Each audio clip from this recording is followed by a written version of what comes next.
What's up everybody, in this tutorial I want to show you how you can create some stock charts using Microsoft Excel on Windows 2000. And I forgot to tell you guys, make sure that you click on this little chart wizard right here. Right here, go down to stock, and we're going to be creating the open, high, low, and close one. Requires 4 series of values in this order. So let's start writing some JavaScript. So let's minimize this. Actually, oh, AOL Instant Messenger popped up. Digital Gem. Okay, let's see if I can log in on the servers. What's my password? Hopefully their servers are still up. Okay, let's see if we can get logged in there. Okay, so open, high, low, and close. So we need to do, well, I'm gonna write stock.js.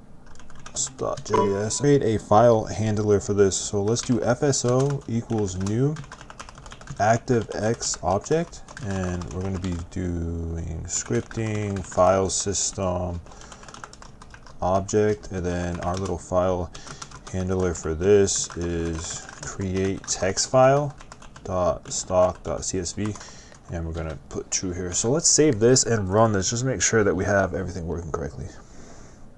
Boom, we got our stock.csv file. Okay, so this is great. So now we need to create our data. So right line, and we're going to be using, what was it? Okay, so it's open, high, low, and close. Open, high, low, and close. Okay, yeah, I think that's right.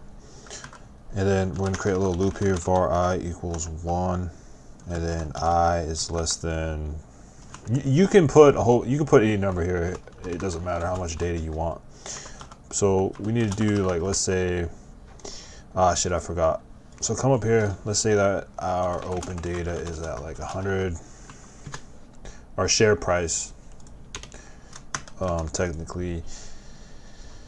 Okay, so for the close, we can do like open, and we could do I modulus 5 minus 2. You could fuck around with the modulus number right there, it doesn't really matter. And then the high is going to be close plus 3, low equals close minus 4, and then we could do like F right line, and then we're going to do, what was it? Oh yeah, so it's going to be the open, and then we need to concatenate these as a comma delimited string. So I think that's right. So it's going to be open, high, low, then add that pesky little comma right there, and then close. Do I need to do that at the end? No, I don't think we do. Okay, so let's close that out, and then back here at the bottom of the loop, open equals close, and then let's close that for loop out, and then down here we can close out the file handler. And then we could actually do or an alert window. We could just do wscript.echo, and we could be like done. Actually, no. Job's done. Warcraft. Okay. So let's save that puppy. All right. Let's see if I have everything right. I'm pretty sure that looks good. Okay. Let's see what it does. I got a fucking error. Wrong number of arguments. Okay.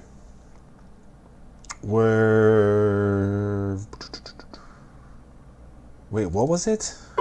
Wrong number of arguments on line 14.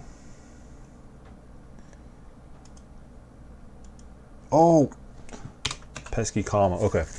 All right, so let's save this puppy. Job's done. All right, so we should have some fake looking data right here. Open, high, low, and close. Let's go. Okay, so this is awesome. So now we just have to drag from A2 to D11, and then go up to chart wizard, and then let's go to our data. Okay, so stock, and then it's going to be this one. And we can actually hold this and preview. Look at the little candlesticks. All right, next, let's finish. Let's go, we got it. Let's just make sure everything's right. The top of this value is 102, and that's for day 1. Okay, what about this value? 105, and that's for day 5. Let's go, dude, look at Clippy down here. Go get him, Clippy. Go get him, buddy. I love you. He said he just looked away from me. Anyway, thanks for watching, everybody. Have a great day. Hope you found this useful. Let me know if you guys use this in production. Have a good day.